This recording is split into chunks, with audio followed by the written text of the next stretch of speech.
Lina Zedriga is a former magistrate in the High Court of the Republic of Uganda. Her love for peace in the world, and most especially in her own country, Uganda, compelled her to resign from her magistrate job to advocate for peace. Zedriga, a widowed mother of 5 children, together with Dr. David Dronyi, formed a community-based non-profit organization called Regional Associates for Community Initiatives, RACI, to reach out to the locals by offering them services that will bring sustainable development and peace in the communities.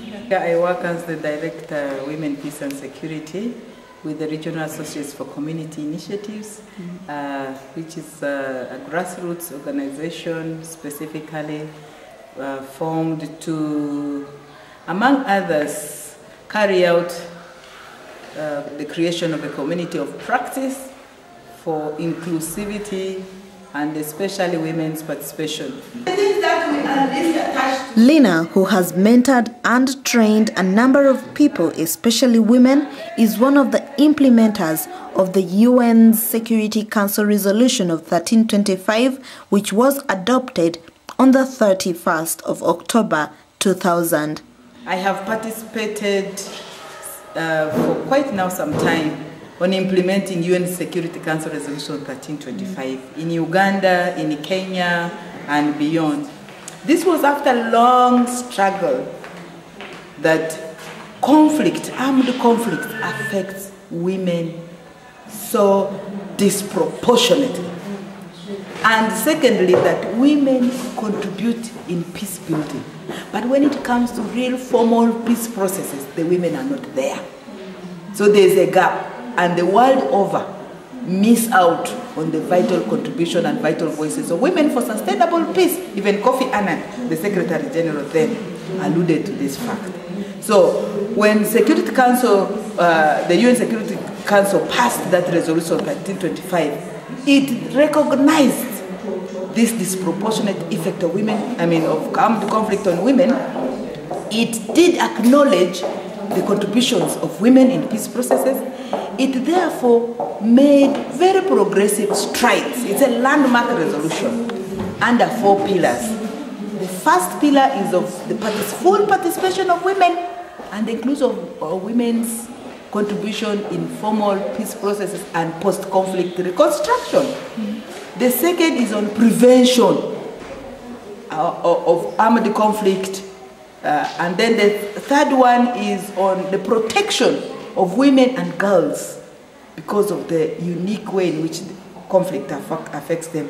And there's the fourth one, there's prevention, participation, protection, and promotion of women in formal processes. So this Security Council went ahead and tasked the Secretary General to carry out periodic researches on the status of the implementation. She speaks about the success of 1325 in the African countries where it has been applied. It has been quite successful, especially in countries like Liberia. 1325 has been a real springboard for women. In Uganda, we also used it quite a lot.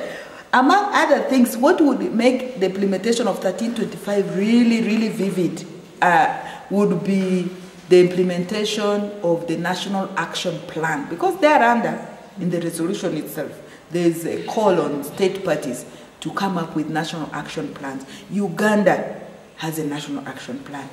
Kenya, the National Action Plan of Uganda was made in 2008, 2009. Kenya is yet in the process. They now have a draft. I was contracted for 8 months and worked to facilitate the working group of Kenya to also put in place their National Action Plan. So implementation success is actually measured by National Action Plans. It was until last year that the US itself had its national action, after a lot of lobbying from the women all over. 1325 implementation success or flaws or gaps were summarized in a 6-country case study that was carried out in 2010. I participated. The 6 countries were Uganda, Liberia, Palestine, Israel, Colombia, Aceh, and Afghanistan. It is compiled in a report entitled What the Women Say, Participation in Implementing UN Security Resolution 1325. We found that the world over, 10 years, now 11 years down the road, UN Security Council Resolution 1325 is still limping.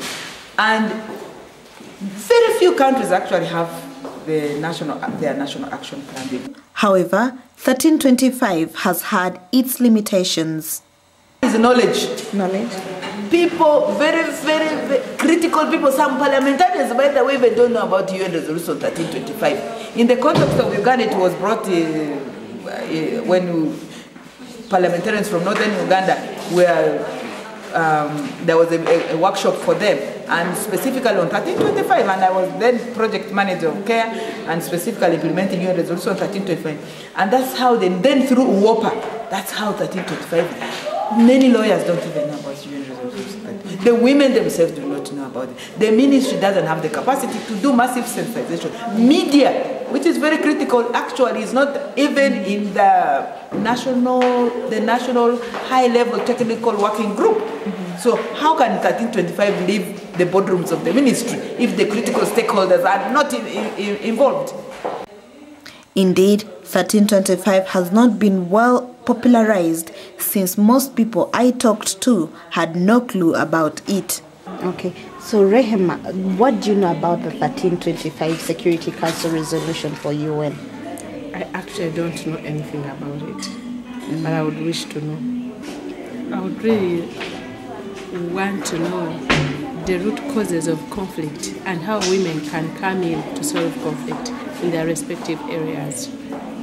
1325, just recently heard about it. I don't know much about it, but I'll be eager to learn more what it does, how it is.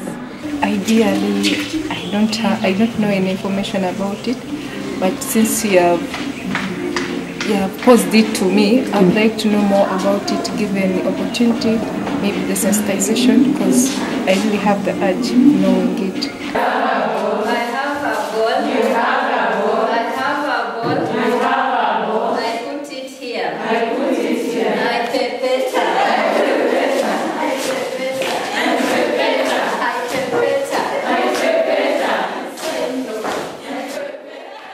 The involvement of women in matters of development and peace is crucial, and it can make the world a much more better place to live in.